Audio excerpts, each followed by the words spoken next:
You're listening to TWR, and I'm your host, Eddie the Gamer Ghoul, here with my co-host, Pantologen. We're bringing you news from the verse, no matter how ugly it gets. How's your week been, Jen? Not bad, just full of housework and repairs. What about yours? I got family matters. That horrible 90s show? Yeah, just got them on DVD. Urkel aside, let's start the Rex review. Let's start with radar. The radar is actually being incorporated with the real technology that we use today. This technology incorporates MR, heat, and standard radar. Now, this is important because there are different ways to counteract the radar. So EM shielding will hide all your devices so they can't be read, like the cameras, engines, and guns. And same with heat. More insulation can hide that too. So don't skimp on your either radar detection or ways to hide from it.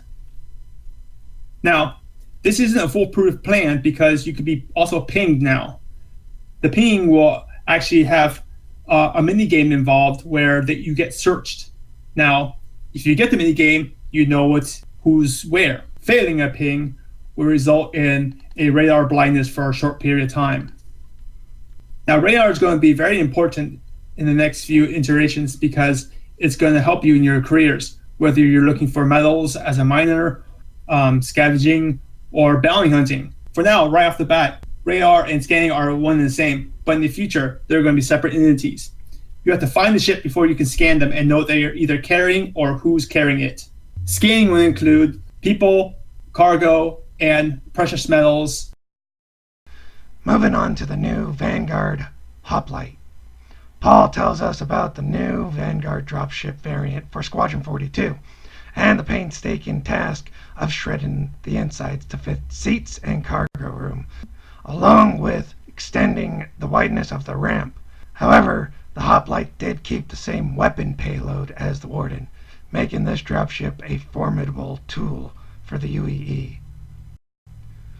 And now, some community updates. Last week's final Galactic Tours Fan Favorites competition ended with a victory by the Aegis Saber, taking home the Dogfighter of the Year award. MVP Leadhead obtained his title with the recreation of the 300i made of sand.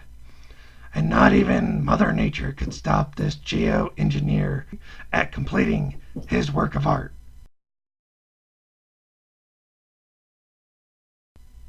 Changing the sim speed in the ships should provide a better dogfighting experience. To make up for lost speed, they're actually upping the afterburners. This is just the first in a line of updates. Next, shields, weapons, and hulls. Missiles themselves are getting an update as well.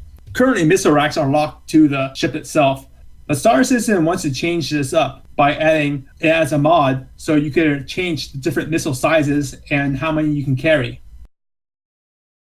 The UI update starts with a new lobby interface. Trevor explains that the new lobby system should allow for easier navigation and finding of friends.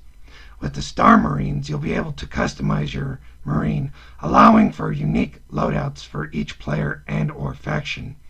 They also show work in progress of a similar customization for ships. Lastly, he stated that the leaderboard will no longer be on the website, yet it will now be implemented within the game. The first iteration of the new lobby interface should come out with 2.6. Mobiglass gets an update as well. This includes better graphics that actually look like it's coming from your arm. With the new Mobiglass, you'll be able to personalize it by changing colors and where the boxes appear. So each HUD could be your own personal preferences, whether you would prefer bounty hunting, jobs, or looking for friends first. Creators are hopeful this will be implemented by 3.0. Now, let's break the game! Have you ever found yourself on the wrong side of the law? Or perhaps you accidentally hit that missile button one too many times? Well, with my new fix, you'll never have to visit Korea again. Hey, this isn't one of your schemes. Not like the time you told me I could own part of a star station. The hell are you talking about? Yes, it is. Eddie?